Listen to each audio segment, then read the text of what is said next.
Hari Jaya Yashodanandana Jaya Brajajaranjanam Jaya Yashodanandana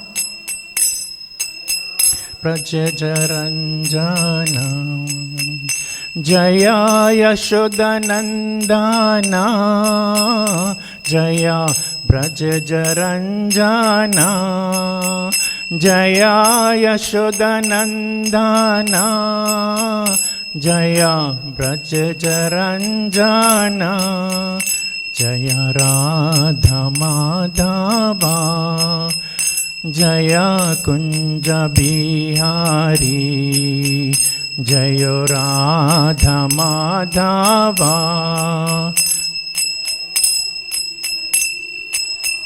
Jayo Radhe, Jayo Radhe, Jayo Radhe, Jayo Shri Radhe, Jayo Radhe.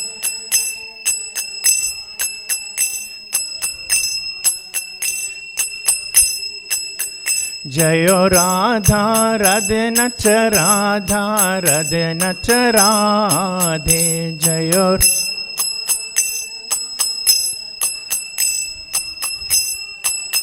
Jayo Radha, Radhe Nach Radha, Radhe Nach Radhe.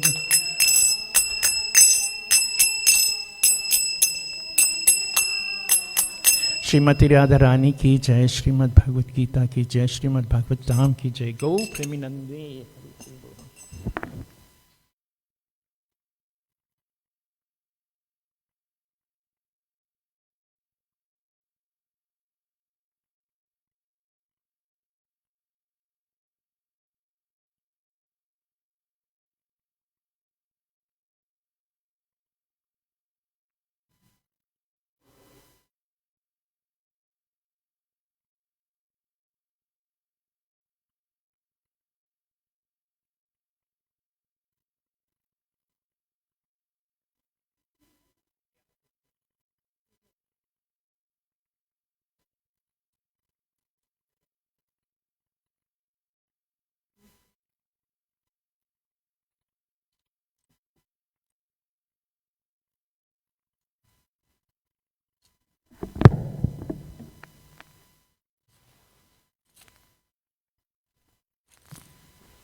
Hare Krishna.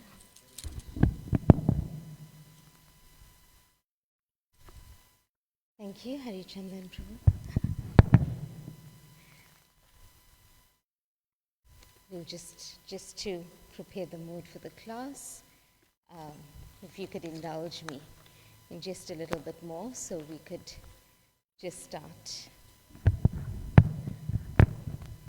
this morning's Bhagavatam class.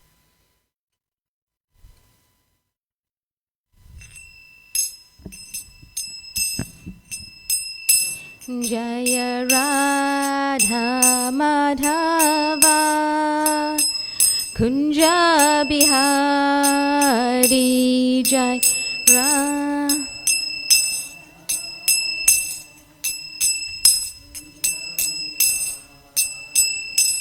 Jaya Radha Madhava Kunja Bihari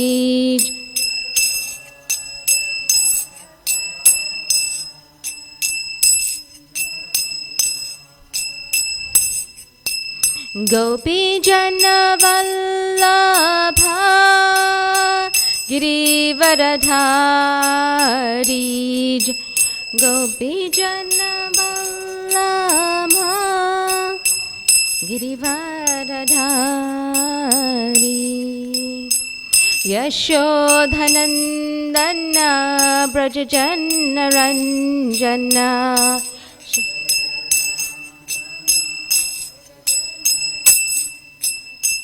Yamunatira Vanachari Natira Vanachari Jaya Radha Madhava Kunja Bihari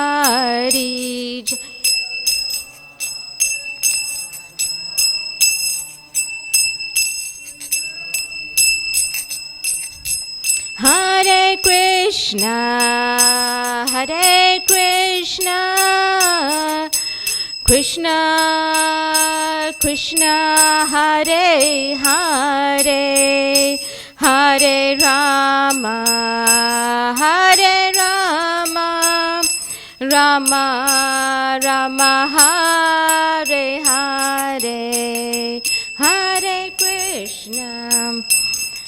Hare Krishna, Krishna Krishna, Hare Hare, Hare Rama, Hare Rama, Rama Rama, Hare Hare, Hare Krishna, Hare Krishna, Krishna Krishna, Hare Hare, Hare Rama, Hare Rama, Rama Rama, Hare Hare,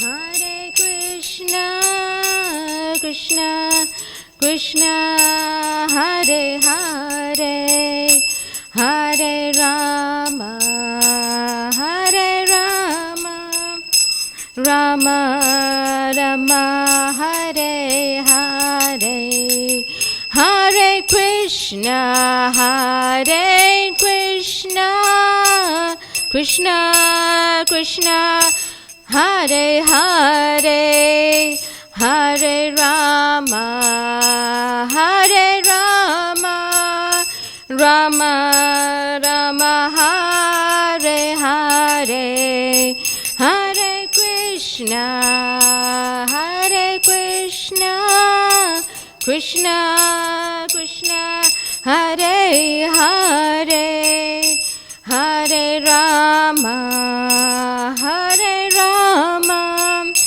Rama Rama, Hare Hare, Jaya Radha Radha Nata Radha Radha Nata Radhe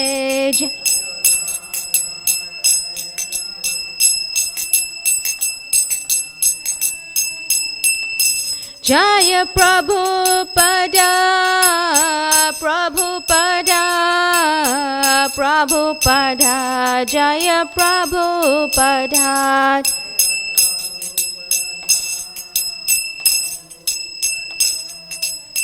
Prabhupada, Jaya Prabhupada, Nittai Gaur Hari Bol, Hari Bol, Hari Bol, Nittai Gaur Hari Bol.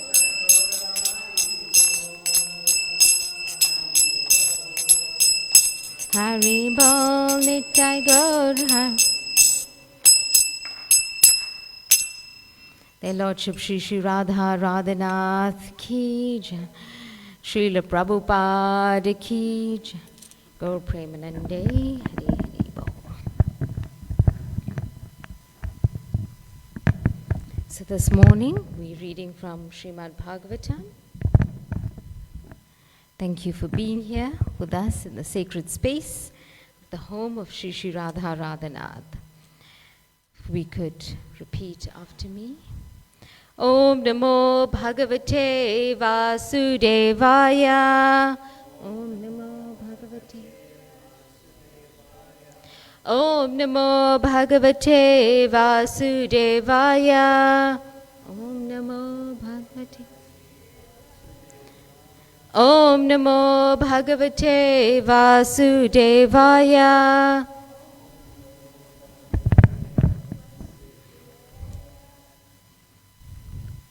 So we are reading from Srimad Bhagavatam, Canto 4, Chapter 22, text 23 to 25. So there is three verses here because Prabhupada gives us a purport in actually on the third verse. So I will read the Sanskrit for verse 23. Vilokayam agunat sadvidham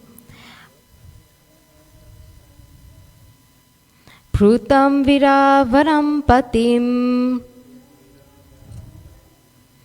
tustuvar varhadha devar deva patya sahasrasa. Translation. After observing this brave act performed by the chaste wife Archi, the wife of the great king Prithu, many thousands of the wives of the demigods, along with their husbands, offered prayers to the queen, for they were very much satisfied. Srimad Bhagavatam, Canto 4, Canto 4, Chapter 23, verse 24. Kurvatya kusam asaram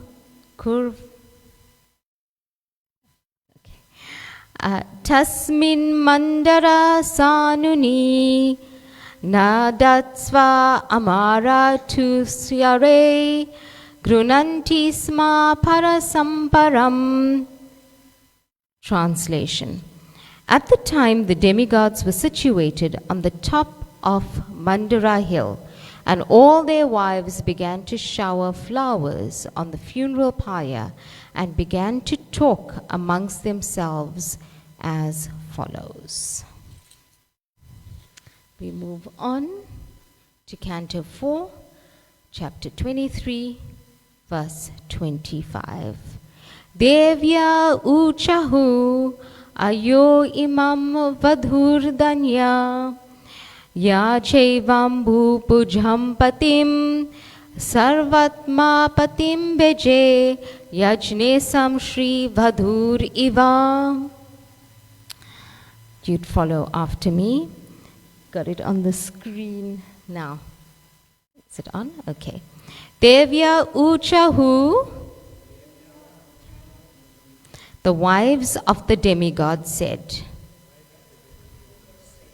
Aho, alas, iyam, this, vadhu, the wife, dhanya, most glorious, ya, who, cha, also, evam, as, Buhu, of the world, Bujam, of all kings, Patim, the king, Sarva Atmana, with full understanding, Patim, unto the husband, Beje, worshipped, Yajna is some, unto Lord Vishnu, Shri, the goddess of fortune, Vadhu, wife, Ivha, like. Translation. The wives of the demigods said, all glories to the queen, to Queen Archi.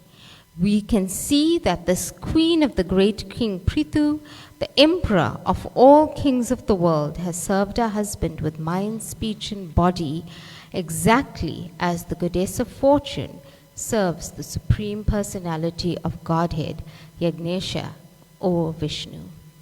Purport by His Divine Grace A.C. Bhaktivedanta Swami, Srila Prabhupada.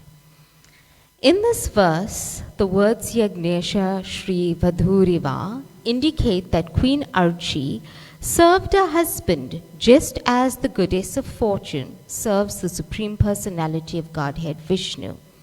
We can observe that even in the history of this world, when Lord Krishna, the Supreme Vishnu, was ruling over Dwarka, Queen Rukmini, who was the chief of all Krishna's queens, used to serve Lord Krishna personally, in spite of having many hundreds of maidservants to assist her. Similarly, the goddess of fortune in the Vaikuntha planets also serves Narayan personally, although there are many thousands of devotees prepared to serve the Lord. This practice is also followed by the wives of the demigods, and in the days past, the wives of the men also followed the same principle. In Vedic civilization, the husband and wife were not separated by such man-made laws as divorce. We should understand the necessity for maintaining family life in human society and should thus abolish the artificial law known as divorce. The husband and wife should live in Krishna consciousness and follow in the footsteps of Lakshmi Narayan or Krishna Rukmini. In this way, peace and harmony can be possible within this world.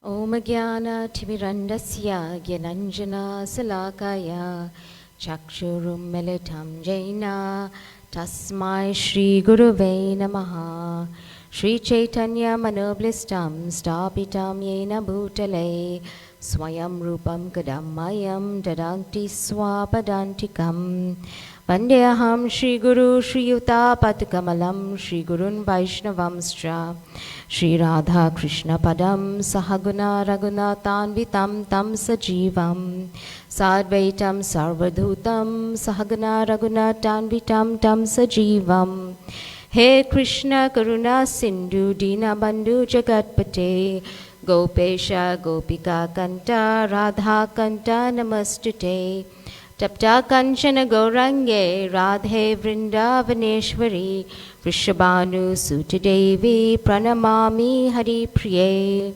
Vanchakalpatarubhyascha Kripa Sindhubhyevacha Patitanan Pavanebhyo Vaishnavebhyo Namo Namaha Nama Om Vishnupadaya Krishna Prastaya Bhutale Srimati Nridimna Swami Iti Namine Nama Om Vishnupadaya Krishna Prastaya Bhutale Srimati Bhaktivedanta Swami Iti Namine Shri Krishna Chaitanya Prabhu Nityananda Shri Advaita Gadadhar Shri Vasadi Shri Gaura Bhaktivinoda Hare Krishna Krishna Krishna Hare Hare Hare Rama Rama Rama Hare Hare.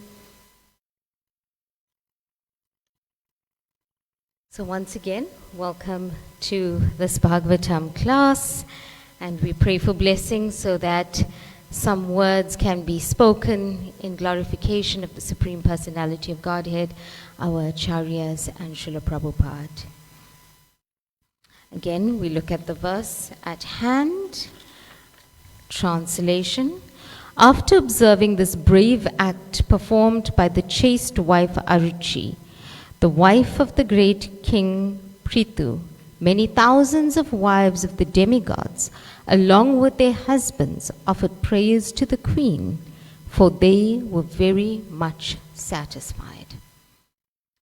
So this canto and this particular chapter shares with us the very important aspects of life within the different phases or within the Varnashram system. Yesterday we heard from Maharaj very aptly presented how Queen Archie actually went into the funeral pyre following her husband, who was actually the Shaktavesh avatar of the Supreme Personality of Godhead. So King Prithu himself was someone who came to set an example for us how to live the ideal life, as many of the pastimes of the Personality of Godhead presents that these are the ways in which we should follow. So when we look at this, it's such a sensitive topic, right? When we talk about the relationship of service, and we talk about the relationship of husband and wife in service. And many people believe that, well, we've come to a point in modern day society that you say, Prabhupada says in the purport, this man-made law of divorce shouldn't happen. And it's a sensitive matter because somebody seated here, somebody listening in could say, well, but I contest that. Because it shouldn't. How can you say that, Prabhupada? You don't know what we are going through in our lives. But let's share today in terms of exactly how Prithu Maharaj and Queen Archie, in the ideal context, how they lived a life of equal service. Because we know that when you are in loving relationships, it automatically happens where service comes naturally. So King Prithu, he continued, we see from this verse, we see from actually text 23, that Prithu Maharaj had actually distributed his wealth, he had seen to his sons, and then he leaves to the forest with his wife, Queen Archie. And there's a progression of how this happens in the Srimad Bhagavatam, the ideal text that gives us everything to unpack whatever we need to understand in this material life. Then the next verse, text 24, shows how the demigoddesses on the Mandara hill, they shower flowers when they see Queen Archie, actually, and they beat drums and they're discussing Queen Archie's devotion to her husband. And they are looking at how she lived this perfect life in service to King Prithu. Right? So that was the verse beforehand. Then the one that Prabhupada gives us the purport to that we just read. Here the demigoddesses, they are observing and they are watching Queen Archie actually go to the spiritual world. And they express wonder to Archie's devotion, stating that she followed her husband perfectly, even in death. And just like Lakshmi serves Narayan, Prabhupada explains here about Rukmini serving Krishna. And the purport is so apt because one of the things that I was looking at here, when we read the purport, Srila Prabhupada qualifies these statements very nicely for us. And he says that, he looks here and he says very nicely that in Vedic civilization, the husband and wife were not separated by such man-made laws as divorce. We should understand the necessity for maintaining family life in human society and should thus abolish the artificial law known as divorce. The husband and wife should live in Krishna consciousness and follow the footsteps of Lakshmi Narayan or Krishna and Rukmini. So he qualifies that. He says when we live in Krishna consciousness as husband and wife, maintaining these relationships, remember, in Krishna consciousness. And what does that mean? That means the wife is supporting the husband in devotional service. And Krishna is the center of the home. And Prabhupada then continues to say that follow the footsteps of Lakshmi Narayan and Rukmini and Krishna Rukmini. So that's when he means that divorce shouldn't be there. If we are following the ideal Krishna conscious life of mutual respect, of serving together, of keeping Krishna in the center of our home, then what to speak of divorce? What to speak of any misunderstanding? Because you know who's the center of your world. In this way, peace and harmony can be possible within this world. So it's very important, actually, Dinabandhu Prabhu, in Vrindavan, some time back when he was unpacking this verse as well from the Bhagavatam, he was explaining that it's so important for us to understand the context of what Srila Prabhupada said. And when we talk about peace and harmony, we also look at peace within ourselves when we introspect. When we introspect and when we look within ourselves, this verse actually really shuts off any ego or any false ego that we may have. We look at service to the husband, and the husband mutually serves the wife. Their Lordship Shri Shri Radha Radhanath ki, Srimad Mahaprabhu ki, Shri Giriraj Govardhan ki jai, Srila Prabhupada ki jai. So when we look at the husband as a Vaishnav, somebody who is serving Krishna himself, and we know the philosophy of Krishna consciousness is based on loving devotional service. Das Anudas. So when we are the servant of the servant of the servant, we are able to attain liberation eventually. So there's no sense that, you know what, it gives the husband a right to exploit the wife. Srila Prabhupada doesn't say that at all. Srila Prabhupada said, living in harmonious Krishna consciousness, there's no talk of exploitation. And when we look at the sensitivities of such a verse, you know, women are seen, are put down, women are looked at scorned at for many reasons. And but Prabhupada himself, he took care of his daughters. He took care of his daughters in such a wonderful way, where he proved that women are very important in our society. He allowed them to go out there and preach. He allowed them to worship on the altar. We see this morning Mother Radhanath offering Arti. And there's no discrimination, because Srila Prabhupada had actually said that women have a very important place, whether it's within the home, whether it's of worship, because as mothers, the mother actually sets the tone for the peace and harmony within the home. So what does the husband do? The husband reciprocates as such in ideal Krishna consciousness. So if the husband is a great Vaishnav, the wife naturally serves the husband. What happens? There's mutual harmony within the home. There's no such thing as divorce. Prabhupada says that here. That's the ideal, because both complement each other in the ideal service. So men, it is said in Vedic scripture that they have a very important role. As husbands, they maintain and they protect. And we see that there's also another way where we could say, but here Srila Prabhupada says, Krishna Rukmini. If I had the ideal husband like Krishna, of course I'll be a happy queen like Rukmini. But we are not living in the ideal world. We are living in the material realm. We are here to take away the anarthas. We are here to trash our false ego. And when we look at holding on to the false ego, we then understand that these are when we look at exploitation. This is when we see as a wife, should I really serve my husband nicely? Then the ego comes in. We become puffed up. We start looking at to say, but it's women's liberation. Right? And when we talk about liberation, do we understand really what that word means? Liberation means letting go of the ego.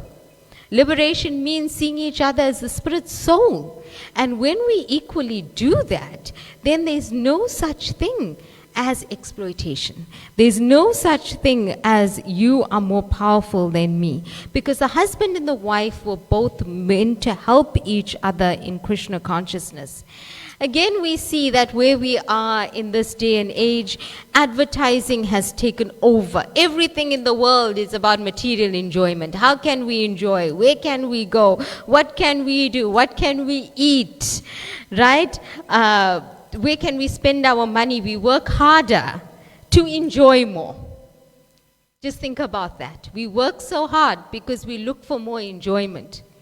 And when we get into that whole advertising space of this material energy today, then we look at that enjoyment where now a man is not supporting his wife.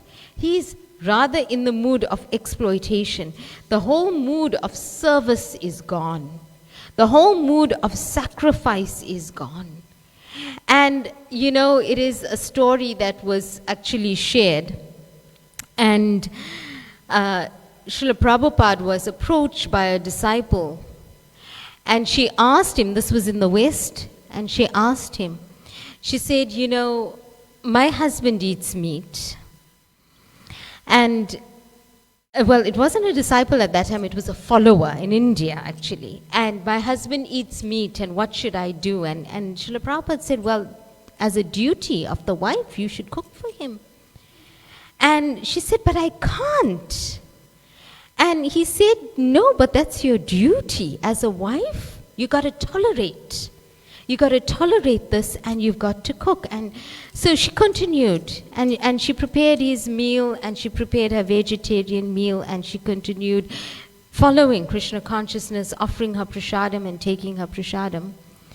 And some months passed, she went back to Prabhupada and she said, but Prabhupada, you know what, I can't do this, it's too difficult. And Prabhupada just said to her, tolerate, tolerate, be patient and tolerate. Eventually, after a few months further, the husband came to her, approached and said, but why are we eating separate meals? And she said, because I'm a vegetarian, I do not take what you are eating. And then he said, well, you know what, this is just working out so costly, it's not practical. I'll eat what you eat.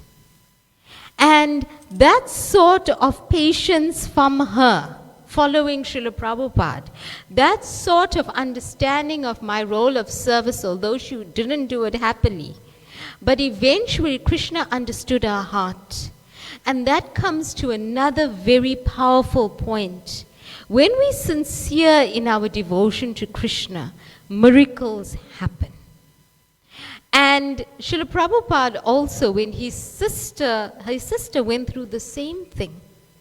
His sister went through the same thing, and upon when his sister's husband was leaving his body and passing away, he actually apologized to Prabhupada's sister and said, I'm so sorry for all the offenses that I've committed, for all the distress that I've given you through this life. I humbly apologize. Please forgive me.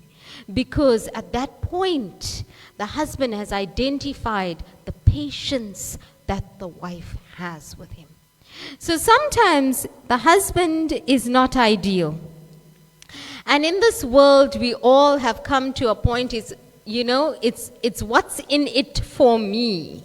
What's in it for me in a relationship? What can I get from it? The I mentality. And that is why we see that the divorce rates are so much higher. That is why we see the culture, it's more accepting of, there's very few nuclear families.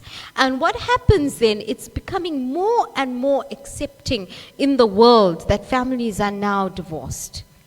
And because of the I culture, it's not the we culture anymore. It's not how can we serve each other. And what happens if the husband and wife serve nicely together, there's that mutual relationship. If eventually the role of parents, you serve the children. When the children are older, they serve the parents. It becomes that way. And now we are looking for, problems are coming with who's going to be in control. Problems are coming and who is actually going to be winning here. There's no mutual pull in the same direction to serve Krishna, to create peace and harmony within the home, within the self. But it's rather who's more in control. Now, very interestingly, Vedavyas Swami was giving a talk, and he was explaining how Prithu Maharaj was an empowered personality. He was the ideal husband, he was the ideal protector, he was the ideal maintainer. And what happens, Vishnu, because here Prabhupada is liking these this relationship to Rukmini and Krishna and Lakshmi Narayan. So we're looking at Vishnu as well as being the preserver, the maintainer, the protector, and the provider. And just like that, the Supreme Lord will maintain us. Archie was being brave. She was executing her duty as the wife. She was following the footsteps of her ideal husband. And she was an exalted, chaste wife. Prabhupada also says in a quote that I read recently in San Francisco that if the wife is chaste and the husband is first class, then you have a peaceful home. Everything, there's no doubt about that. So that harmony comes in sync. That harmony comes without even trying, because there's a mutual understanding. Devotion without service is useless. And Prabhupada says that. Devotion without service is useless. So when we serve, remember we say that loving devotional service, it works hand in hand. So when you are in the mood of service, how can I serve you? If we do not start with that mood within the home, how can we bring it in devotional practice? What does that mean? It means that it's all fake. If we can't start with that mood of service from within to each other, those that are closest to us, whether it's our children, whether it's our parents, whether it's our spouses, if we cannot have that mood of loving devotional service, do you think we can have that mood with Krishna? Do you think we can go to the altar and have that relationship with Krishna? Is it internally possible? Actually, I was having a conversation with Taisevani Mataji, and we were talking about all of these things, about relationships and Grihastha ashram and so on. And she was explaining so nicely that, you know, one day we are all eventually, we want to reach Goloka Vrindavan. And we're going to be serving Krishna. We're going to be enjoying in those relationships. If we cannot practice that mood with those who are internally here today, do you think we're ever going to serve Krishna in that loving devotional mood? Do you think it's going to be in our heart? Because we're still going to be attached to that false ego. We are still going to be saying that how can I enjoy? Eventually, will we ever reach Krishna consciousness in a sense where we're going to be totally free to reach that stage of loving devotional service? So the process of tolerance and patience is very, very important. And Vedic culture explains that this is the system. And asked, you know, there was a question asked about the culture in the West. And that we are now trying to understand this topic of taking shelter. It's a serious topic. It's a sensitive topic. It's one that people are going to protest about and say, according to the Vedas, how can there be a line by Prabhupada says this is a man-made law? Because we all should aspire to be selfless. That is the ideal. That is the context of Prithu Maharaj. And all Bhagavatam, Bhagavad Gita, Mahabharata, Ramayana, the relationship between Ram and Sita, we see it's selfless service. When Ram knew about the deer in the Ramayana, that was not really the golden deer, but he went to please Sita Devi, because that was their mutual relationship. That was a pastime that was presented to us. So we can learn these ideal qualities, and we can try to imbibe these ideal qualities in our own life. So again, Maharaj Prithu has the ideal standards of being the maintainer, of being the protector, of being the ideal husband. So naturally, the wife wants to reciprocate. That's also something in human psychology. We learn that if you detach yourself, if you give off your best to somebody, what happens? They want to give their best to you. It becomes natural.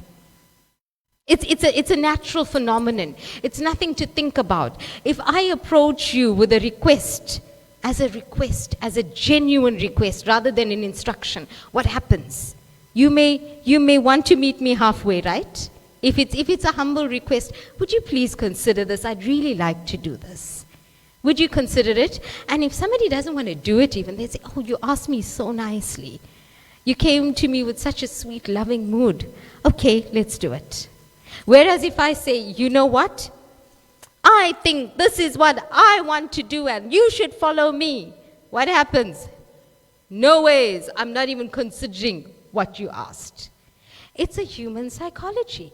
So if the husband plays his part, the wife plays her part, there is no such thing as divorce, peace and harmony within civilization. How simple is that?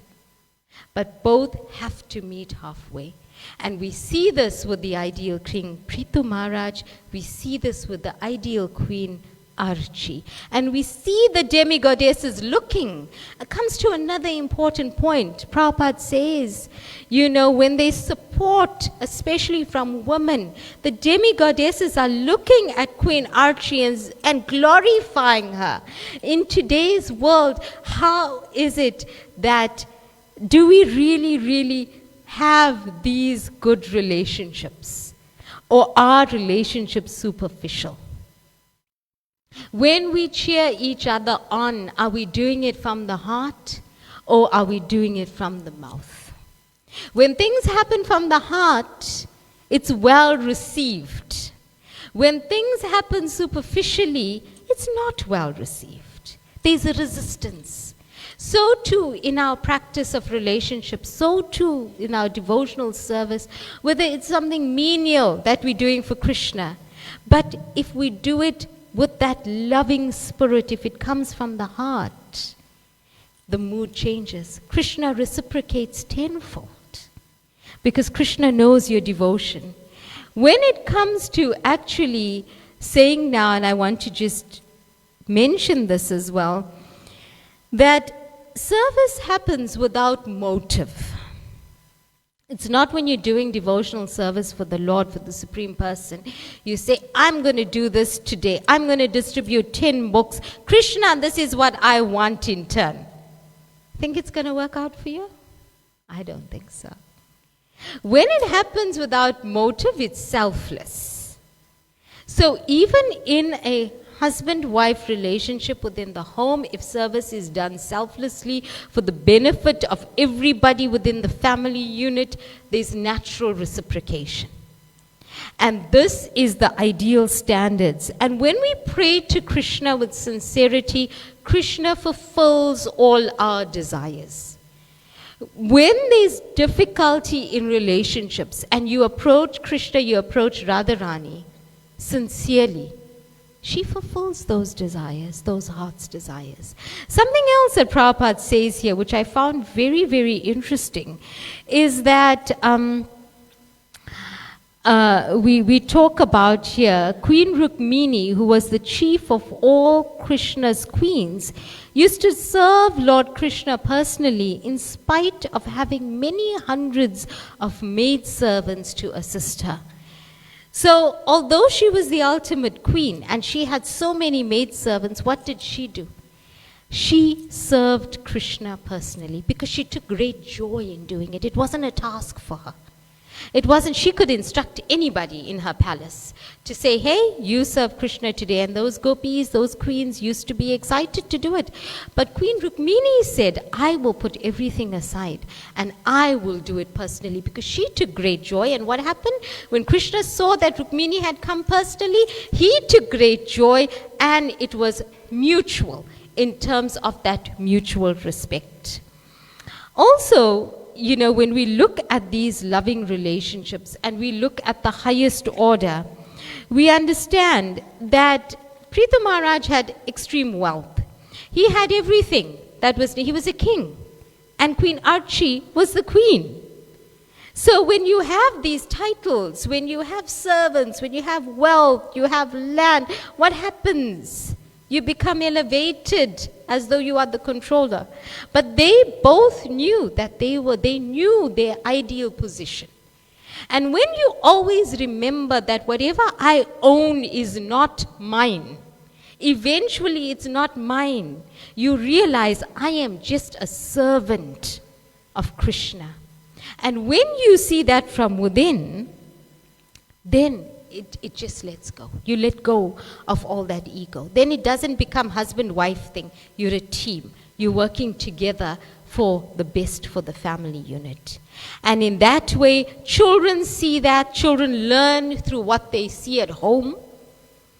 And when they visually see the parents living in harmony, eventually they imbibe that in their relationships, and eventually they want to serve their parents. In this day and age, it's so difficult for children to actually take the time to serve their parents. They're looking, I need to create mine, go out, work, have my career, and so on. All this from Srimad Bhagavatam is so important for us to live these lessons. And when we look at the mood of the wife, and Srila Prabhupada establishes that it is so important for us to understand the role of women in society. And as a part of the Vaishnavi ministry, we understand that yes, a woman has the power to bring out the best in a man, both spiritually and materially. She can either empower a man, and this is from Devi's book, Family Life as an Ashram, Secrets of Success. And Devaki Devi aptly says she can either empower a man to deliver his best performance and reach his greatest heights, or she can disempower him and impede his growth completely, ultimately ruining his life. Such is a power of a woman. But Srimad Bhagavatam, Srila Prabhupada relates the example of Gandhari, who has an emblem of chastity. And Prabhupada uses this word chastity very often in this particular canto. And here we look at Gandhari. The wife must see the tendencies of her husband, and she must be prepared to follow him. From Mahabharata, we learn that when Gandhari understood that her would-be husband, Dhritarashtra, was blind, she immediately began to practice blindness herself. Thus she covered her eyes and played the part of a blind woman. She decided that since her husband was blind, she must also act like a blind woman. Otherwise, she would be proud of her eyes, and her husband would be seen as inferior. So when we put ourselves in the shoes of another person, we actually take on and understand them better, and in that way, we are able to serve very selflessly. The Manu Smita also speaks very powerfully of the position of woman. And Sri Krishna says to us there that this position of women within ourselves and within the Sankirtan movement is very important. This Manu Smita 356 says, where women are honored, there the gods are pleased. But where they are not honored, no sacred rite yields rewards. So too, when we honor women in terms of mutual service, when we honor the relationship and the respect of husband and wife, we understand that this perfect harmony within the home exists. This mutual understanding within the home exists. And then you can say, well, there will be no divorce. Society will live harmoniously. There won't be that I nature. And Queen Archie saw this. She selflessly served because Prithu Maharaj did his part. So what to speak of any I pulling in different direction? It was one goal. We also understand that the woman being Shakti has the power to, from the bottom, it is said, it is explained, that when a rocket actually takes off, what happens? There's the flame, there's the fire, the flame from the bottom. So although a woman within the home may see, I'm serving, she's actually the foundation of the home. She's actually setting that tone for everything to empower the family, empower the children, empower the spouse to actually reach their best, whether it's materially, whether it's spiritually, in whichever facet of life. And what happens there when she selflessly serves with patience and tolerance, and she prays to Krishna to guide her through that path, through chastity and devotion to Krishna.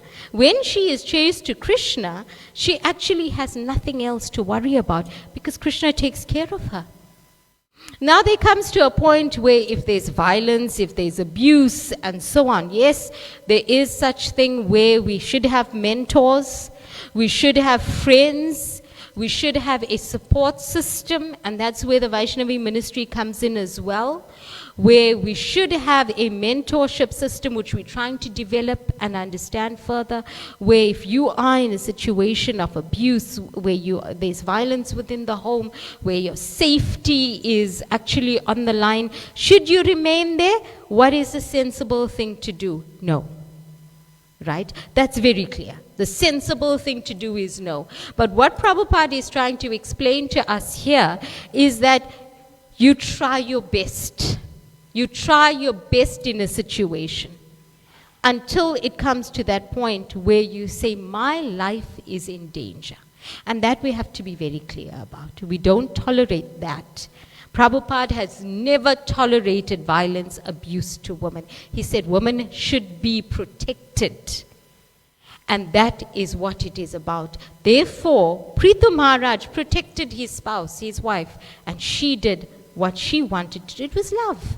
It was that loving exchange of service.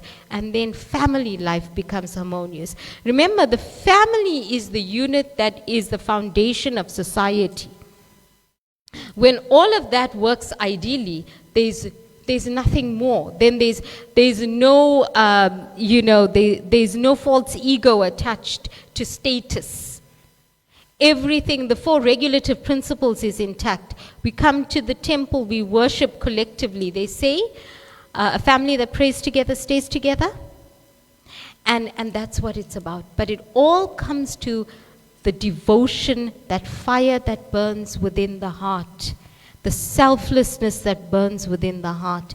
And when it is sincere, others reciprocate with you naturally. It's natural.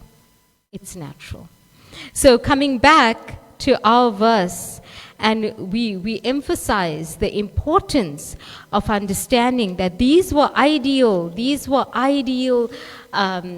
characters, if I want to use that term, who came to show us that this Vedic system is ideal. This Varan Ashram system is the ideal system, the way life should be.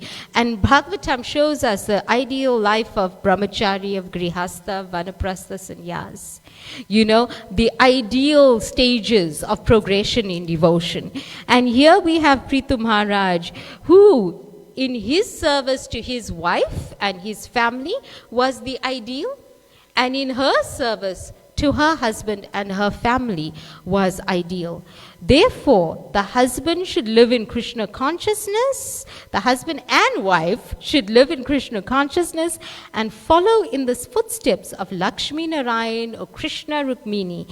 In this way, peace and harmony can be possible within the world. If we follow Krishna consciousness in the footsteps of Rukmini Krishna Rukmini, then peace and harmony can be achieved in this world. Simple lines, if we unpack it, then it will be a natural phenomenon to say, I cannot abuse her. She is a devotee of Krishna. What to speak of exploitation? The husband then knows, I am the maintainer, I am the protector. He knows his role. She knows her role. And then there's peace and harmony in this world. So that's some reflections on these 3 texts. And inviting you for any comments, thoughts, reflections, questions. Yes. Hari Chandan Prabhu. Hare Krishna. Thank you for the wonderful class. As you mentioned, it's 4 stages, brahmachari, grihastha, vanapas, and the last stage. So in this age of Kali Yuga, like we see from Prithu Maharaj, it's very difficult to go into the forest, and the very austere life they lived in the forest. So Prabhupada, what he encourages us to do? Okay, thank you. So you know, one of the things is, and something that I've been reflecting as well, the power of the mind, manasa. We cannot go to the forest. I'm actually sometimes teased at home where they say, you know, I'm so quiet, maybe I'm meditating at the Himalayas. The mind is a powerful tool. The mind is a powerful tool. You can meditate that you are in the forest. The mind can transcend any aspect of life. You can be seated here with so much on your mind right now. But if you tell yourself, and many of us have been to Sri Vrindavan Dham, right? Harichandan Prabhu many times, and the different holy dhams. If you are seated here quietly and you close your eyes and you meditate and you've got so much going on in your world, in your space, you overcome with so many challenges, and you sit here for a moment and you say, I am going to take myself back to the river Ganges in Mayapur Dham. You think you can do it? You can. The mind is powerful. The mind is so, use that to your advantage. Use it. Sometimes I know, this year, at the beginning of this year, we were fortunate enough to be in doing Vrindavan Parikram on the 1st of January. And sometimes when I'm in a space of thinking so many things, and I pause, and I say, I want to go back to Radha Damodar Temple, Srila Prabhupada's room at Radha Damodar. Especially when I'm busy with so many things, and Srila Prabhupada's 50th anniversary is coming up, and we're planning for that, and I need some inspiration, and I need some motivation, and I need some strength from Prabhupada. I pause and I say, I want to go back to Radha Damodar. I want to feel myself there on the 1st of January. Prabhupada, give me that strength. The mind is powerful. We may have so many responsibilities, so many obligations in our grihastha life, in our different family units, in whatever way we may be working, and so many things, bills to pay and so on. But we can live our lives in aspiration of perfection. We can't. Material life as such, we can't really physically go and spend months there. You can, Prabhu, you're fortunate you can. But for many of us, we can't. But use our japa, use our meditation, use the mind to transcend all the calamities of our life in Durban. And take a few minutes every day. We could go to the forest as well. Experience that. We can rejuvenate and we can come back and say, Haribol, I'm ready to take on my challenges. Thank you. I hope that... Anybody else? Hare Krishna Mataji, and also sincere thanks to this enlightening class. I'm just trying to reflect on what marriage means now during this era, this Kali Yuga era, particularly for a mother who is trying to become this ideal, chaste and devoted wife. And we now know, and we've always experienced, divorce does disrupt and fragments the family. Then what next? If a woman now tries to juxtapose herself and goes with the husband, then become fallen and degraded yourself. It's Kali Yuga Mataji. What do we do? And we trapped up, we can't divorce. Hare Krishna. Hare Krishna. Thank you for the question. Something that I was reflecting as well, because remember this, Maharaj was saying yesterday in his class, time, place, and circumstance, right? So when we look at the ideal situation here in Bhagavatam, and Prithu Maharaj and Queen Archie were both ideal. They ideally served each other as a unit for us to try to follow. That was time, place, and circumstance there. And they were in the forest, they went into the fire and all of these things. So today, in today's day and age, yes, divorce, many women are scorned at when they leave their home. Many women are looked at, oh, but you're a mother, you stick it out for the children. How often have you heard that? Right? For the sake of the children. One thing that we've now seen is that children, when they watch abuse within the home, it affects them further in their life, right? It affects their school. It affects their own nature and psychology. It affects their own relationships that they will have in years to come. It affects them so much emotionally and mentally that it does more damage to them.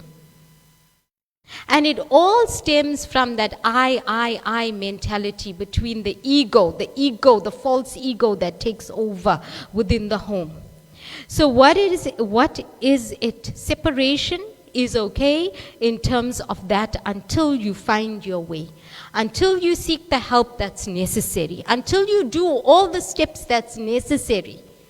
And then you say, you know what, if this is better for my spiritual life, if this is better for my safety, right? If this is a better way that I could be a better mom for my children, if I am not in this abusive situation, then you do what's necessary for you, because we are living in this material world.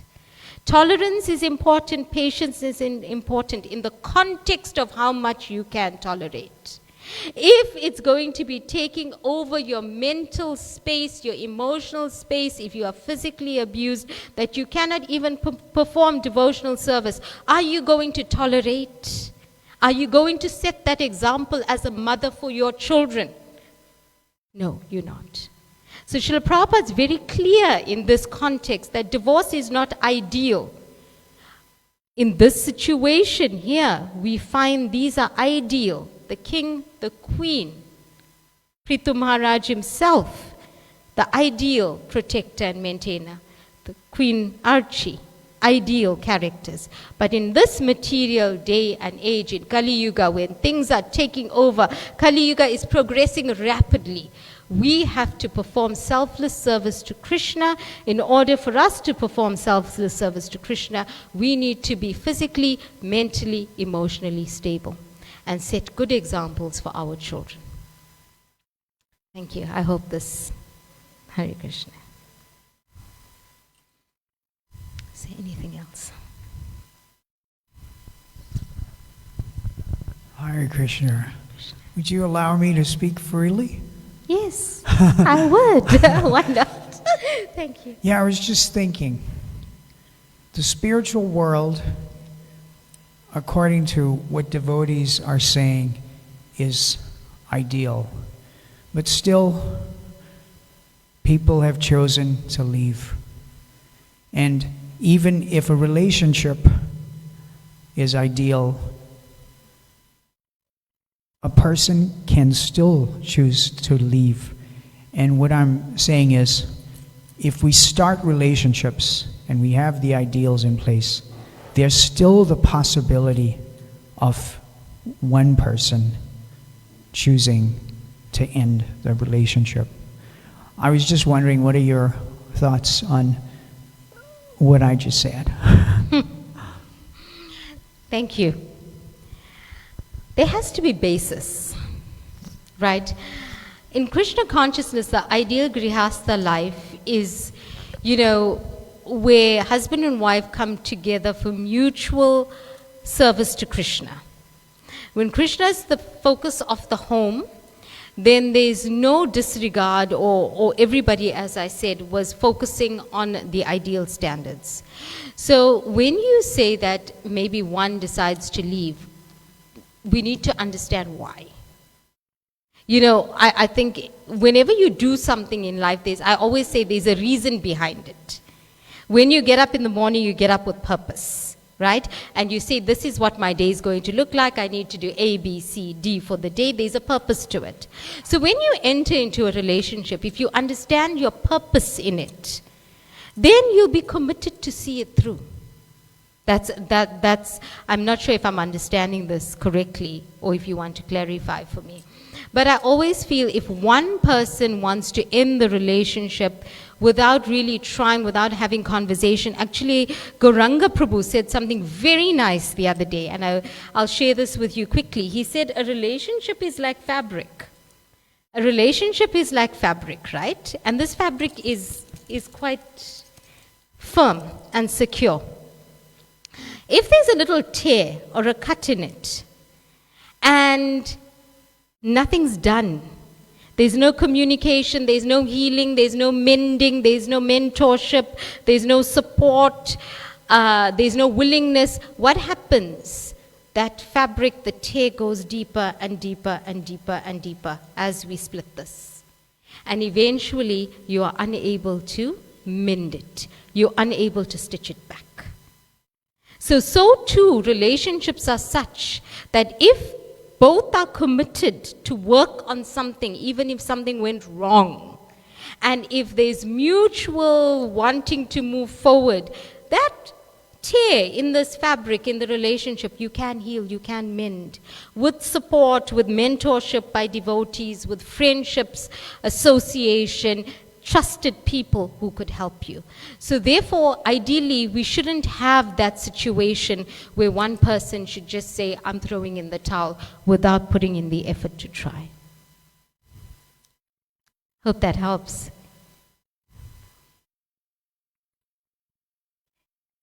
Say anything more?